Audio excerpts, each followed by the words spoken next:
17 साला इशाल फातिमा झंग कत्ल केस। एक जवान बच्ची की मौत हुई है और मौत भी इस तरह से कि पूरी दुनिया में बदनामी हो गई है। आप मरी हुई लड़की के बारे में जो मुंह में आता है बोलते जाते हैं। पहले उसे किसी निजी हॉस्पिटल ले जाया गया, जब वहाँ उसकी तबीयत कंट्रोल नहीं हुई तो उसे सरकारी हॉस्पिटल में, सिविल हॉस्पिटल में लेके जाया गया कि यहाँ पे जो सबसे ज्यादा गिल्टी हैं वो इस बच्ची के माँ और बाप हैं। जिस डेट को वो घर से निकली उसके 3 दिन बाद अगवा की FIR दर्ज करवाई गई। 17 साला इशाल फातिमा झंग कत्ल केस बड़ा सानिया सुलझने में ही नहीं आ रहा, बड़ी गुत्थी बन गई। किसी ने कहा कि इशाल फातिमा के साथ ज्यादती हुई है, किसी ने कहा नहीं हुई, किसी ने कहा इशाल फातिमा को नशे की ओवरडोज दी गई है, किसी ने कहा कि इशाल फातिमा खुद नशा करती थी और नशे की आदी थी, किसी ने कहा कि वो अपनी मर्जी से अपने दोस्तों के साथ गई थी, पार्टी करती थी, पिल्स लेती थी। और जितने मुंह उतनी बातें, जिसके मुंह में जो आया वो बोलता गया। किसी ने भी ऑथेंटिक वजह नहीं जानी और ना ही बताने की कोशिश की। जैसे ही 17 साला इशाल फातिमा की खबर सोशल मीडिया पे आई तो एक के बाद एक बातें बनने लगीं। असल हकायक क्या हैं शायद हम भी पूरी तरह से नहीं जानते, लेकिन मेरी सबसे यही गुजारिश है कि जब तक आपको असल हकायक, मुस्तनद खबर आप तक ना पहुंचे और आपको ना पता हो तो आप लोग कोशिश किया करें कि इस तरह के खराफात ना फैलाया करें। खैर, मामला जो भी था, इस टाइम एक जवान बच्ची की मौत हुई है और मौत भी इस तरह से कि पूरी दुनिया में बदनामी हो गई है। आप सोचें कि इस टाइम उस घर वालों के साथ क्या गुजर रही होगी। वो बाप तो बेचारा किसी को मुंह भी नहीं दिखा सकता होगा। उसके बाद आप मरी हुई लड़की के बारे में जो मुंह में आता है बोलते जाते हैं। खैर, हर किसी ने अपना हिसाब देना है, इस दुनिया में नहीं तो अगले जहान सही, लेकिन कोशिश किया करें जो मुस्तनद खबर हो वही लोगों तक पहुंचाया करें। बाज़ औक़ात हमें भी मिसअंडरस्टैंडिंग हो जाती है, लेकिन जैसे ही हमें असल हकीकत का पता चलता है तो हम वो हकायक भी आपके सामने लेके आते हैं। खैर, इशाल फातिमा कत्ल केस के हवाले से बात करेंगे। पहले तो ये कहा गया कि इशाल फातिमा के साथ ज्यादती हुई है और जो मुजरिम थे वो उसे हॉस्पिटल में छोड़ के भाग गए। यहाँ सोचने की बात यह है कि अगर वो लोग इसके साथ ज्यादती की, उन्होंने गैंग रेप किया, तो वो उसे हॉस्पिटल क्यों लेके आए। वो कहीं भी, अगर उन्होंने नशे की उसे ओवरडोज दे दी थी तो वो कहीं भी उसे फेंक के चले जाते, वो उसे हॉस्पिटल क्यों लेके आते। पहले उसे किसी निजी हॉस्पिटल ले जाया गया, जब वहाँ उसकी तबीयत कंट्रोल नहीं हुई तो उसे सरकारी हॉस्पिटल में, सिविल हॉस्पिटल में लेके जाया गया, इस वजह से कि उसकी जान बच सके। लेकिन तब तक जो है सिचुएशन अनकंट्रोल हो चुकी थी और इशाल फातिमा सरवाइव नहीं कर सकी और वो इस जहान फ़ानी से कूच कर गई।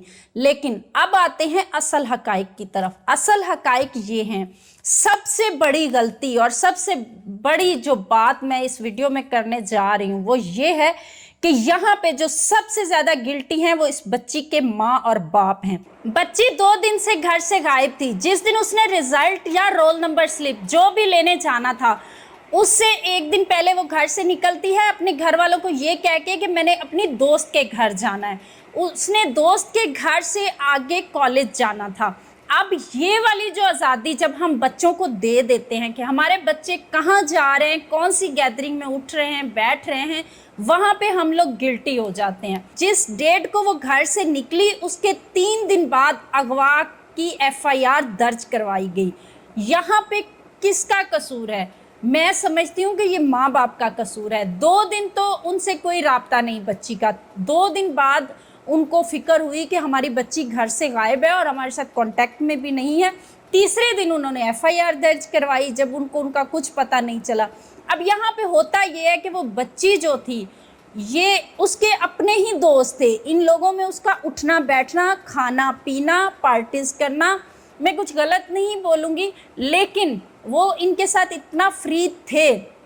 वहाँ पे इस बच्ची ने डांसिंग पिल्स खा ली। माहिरीन सेहत का कहना है कि जो डांसिंग पिल हैं آج کل کے بچے اس طرح سے سروائیو نہیں کر سکتے، وہ بہت خطرناک ہیں، ان سے جو ہے بلڈ پریشر جو ہے وہ بڑھ جاتا ہے، کچھ بچے اس کو مطلب ان کی باڈی اس پل کو ایکسیپٹ نہیں کر سکتی، وہ اتنی ہیوی ٹیبلٹ ہوتی ہے، جب اس کا بلڈ پریشر ہائی ہوا تو وہ اس چیز کو کنٹرول نہیں کر سکی، وہ پل اس نے جب اوور ڈوز لی تو اس کی طبیعت بگڑنا شروع ہو گئی، اس کے بعد اسے ہاسپٹل لے جایا گیا، نجی ہاسپٹل لے جایا گیا، جہاں پہ انہوں نے جواب دے دیا، پھر اسے سول ہاسپٹل لے کے گئے کیونکہ وہ اس کے دوست تھے اور اسے بچانا چاہتے تھے، ہر طرف خبر پھیل گئی کہ بچی کے ساتھ گینگ ریپ ہوا ہے، بچی کے ساتھ یہ ہو گیا، زیادتی ہو گئی، یہ وہ، اب آ گئی ابتدائی رپورٹ میں کوئی زیادتی ثابت نہیں ہوئی، ہاں نشے کی اوور ڈوز ثابت ہوئی، اور وہ نشے کی اوور ڈوز اگر ان لڑکوں نے اسے دی ہوتی تو دینے کے بعد اس کے ساتھ زیادتی کرتے اور اسے کہیں بھی کسی گلی محلے نالے کوچے میں پھینک کے چلے جاتے، نہ ہی انہوں نے ایسا کیا، وہ لوگ اس کی جان بچانا چاہتے تھے، اس لیے اس کو ہاسپٹل لے کے آئے۔ یہاں پہ آپ لوگ سمجھیں گے کہ شاید میں ان لڑکوں کو اس سیکیور کر رہی ہوں یا پروٹیکٹ کرنے کی کوشش کر رہی ہوں، ایسا بالکل نہیں ہے، جتنی غلطی اس بچی کی ہے اتنی ہی غلطی ان لڑکوں کی بھی ہے۔ آپ کیوں کسی کی بہن بیٹی کو خراب کر رہے ہو؟ کیا آپ کے گھر میں مائیں بہنیں نہیں ہیں؟ جو برا کام کرے گا اس کا انجام یہی ہوگا، کسی نہ کسی بہانے سے وہ پھنسے گا ضرور۔ آپ دیکھتے ہیں کہ آئے دن کوئی نہ کوئی کیس سامنے آیا ہوتا ہے، عزت بھی خراب، فیوچر بھی خراب، اور کہنے میں یہ آ رہا ہے کہ ان لوگوں میں ایک جو ملزم ہے وہ صحافی بھی ہے، وہ صحافت کی ڈگری بھی لے چکا ہے کسی یونیورسٹی سے۔ اب کہنے کی بات یہاں پہ یہ ہے، کچھ لوگ کہتے ہیں کہ پڑھنے لکھنے سے انسان میں شعور آ جاتا ہے، انسان سمجھدار ہو جاتا ہے۔ ماں باپ کے بعد جو یہاں پہ گلٹی ہیں وہ یہ مجرم ہیں، اس کے بعد یہ جو نشہ ہمارے معاشرے میں دن بدن بڑھتا جا رہا ہے اور اس کی روک تھام کے لیے کوئی کام نہیں ہو رہا، سب سے بڑھ کے یہ چیز ہے ہمارے معاشرے میں، ڈانسنگ پل تو ایسے سیل ہوتی ہیں کالجز یونیورسٹیز میں جیسے ٹافیاں بک رہی ہیں۔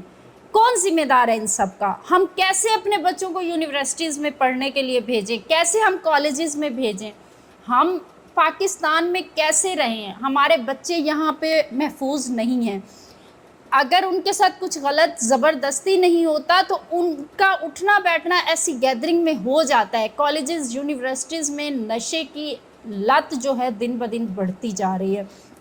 خیر جو بھی ہوا، جیسے بھی ہوا، ایک گھر اجڑ گیا، ایک ماں باپ کی بچی اس دنیا جہان سے چلی گئی، اور تو اور پیچھے جو اس کی بہنیں ہوں گی یا بھائی ہوں گے، ساری زندگی ان کو یہ طعنہ سننا پڑے گا، اور بدنامی والی موت خدا کسی کو نہ دے، خدا دشمن کو بھی اس چیز سے بچائے، اللہ تعالیٰ ان کے لواحقین کو صبر دے اور ہمارے معاشرے کو اس نشے جیسی لت سے بچائے۔ اور سب سے بڑھ کے جو بات یہاں پہ میں کرنا چاہوں گی اور ایک میسیج دینا چاہوں گی ان والدین کو جو بچوں کو اور بچیوں کو اتنی آزادی دے دیتے ہیں، وہ پہلا دور تھا کہ جب بچے اور بچیاں اپنے ماں باپ کی لاج رکھتی تھیں، کہیں بھی جاتی تھیں تو ماں باپ کے ایک فکرے پہ جانیں نچھاور کر دیتی تھی کہ بیٹا ہماری عزت رکھنا۔ آج کل کی نسل ایسی نہیں ہے، اپنے بچوں کی خود کیئر کریں، اور یہ جو عمر ہوتی ہے خاص طور 16-17 سال سے لے کے 20 سال تک کی، اس عمر میں اپنے بچوں کو خود پروٹیکٹ کریں، اس چیز پہ کوئی کمپرومائز نہ کریں، خدا را اپنے بچوں کو سیکیور رکھیں، دیکھیں وہ کیسی گیدرنگ میں اٹھتے بیٹھتے ہیں، کیا کر رہے ہیں، بالکل بھی ان کو آزادی نہ دیں۔ اگر آپ لوگوں کو میری کوئی بات بری لگی ہو تو کامنٹ سیکشن میں ضرور بتائیے گا، اور اشال فاطمہ قتل کیس کے بارے میں آپ سب کی کیا رائے ہے ضرور آگاہ کیجیے گا۔ Thank you so much.